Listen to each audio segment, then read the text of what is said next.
There is no price in my mind that's off limits when it comes to trying to get a stud quarterback in DeShaun Watson or Russell Wilson.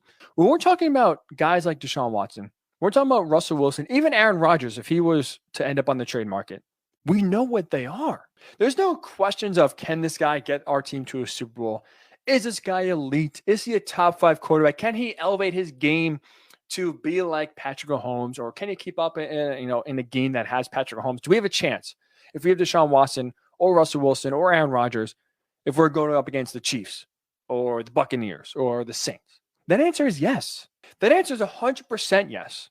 So that's why in my mind, no price is too heavy, because as long as you have the quarterback, you have a bona fide stud, not a question mark, not a, he's okay. Is he the best? No. Is he the worst? No. He's somewhere in the middle. We are talking about top 5 quarterbacks in the NFL in DeShaun Watson and Russell Wilson. Nothing in my mind is too much, because those guys don't grow on trees. What is the one thing the quarterback carousel has taught us this year specifically? With the amount of guys on the move, with the amount of guys in free agency that are available, we know there's the quantity of quarterbacks is out there. Numbers wise, there are plenty of guys, if you want to sign, that are available to be signed. But what isn't there out there in the quarterback carousel? What is there in lack thereof? Quality. I don't know about you. When it comes to quarterbacks, I'll take quality over quantity. Other aspects of life, hey, if you're in college and, maybe sometimes quantity is better than quality.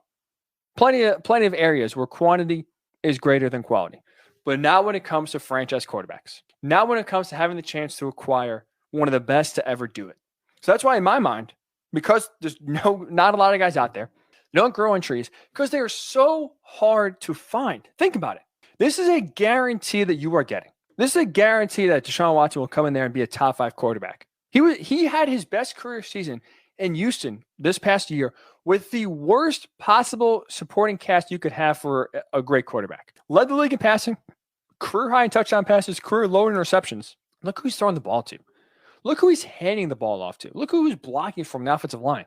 Look at the chaos that's happening right where the head coach used to be. Every factor was going against DeShaun Watson in 2020. He still had a career year. So yeah, wherever he goes, he is going to be a great quarterback for you in 2021 and in the future.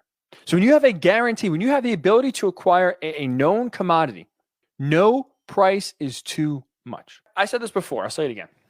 Before the Colts acquired Carson Wentz, and this is living in a total fantasy world, but if somehow the Texans thought, you know what, we don't care if we trade him individual or not, we'll trade him to whoever gives us the best offer. If I was the Colts, I would have given the Texans 8 first-round draft picks. 8. Don't care. Take as many as you want. If you want a first-round pick for every year he's on the team, so if he's there for the next 15 years on 15 first-round picks, take him. That's how much DeShaun Watson is worth. That's how good he makes the team, to where there's no amount of draft picks in my mind that I would say no way. I'll pass on a top 5 quarterback, so I'll take a shot in the draft at getting someone similar to him and hope to hit. That's another thing too. Drafting a quarterback is far, far from a guarantee. Tanking doesn't really work. I feel like I've said this a ton. Tanking is not a strategy that really works a lot in the NFL, and here's why. So I went through top 10 quarterbacks taken since 1998. So I went back to when Peyton Manning was drafted number 1 overall back in 1998.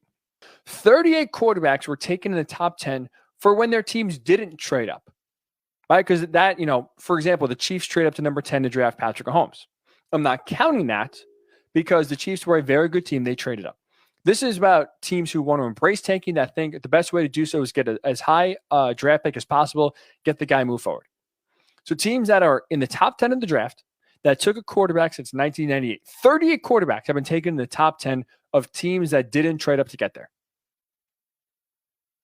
Do you know how many of those quarterbacks took their team to a Super Bowl?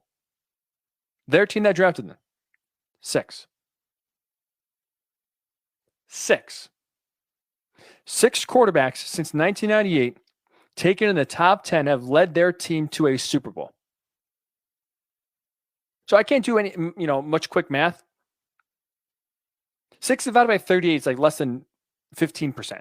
Maybe just about 15%. A less than 1 in 5 shot of getting a top 10 pick, a top 10 quarterback. Less than 1 in 5, you'll get to an actual Super Bowl.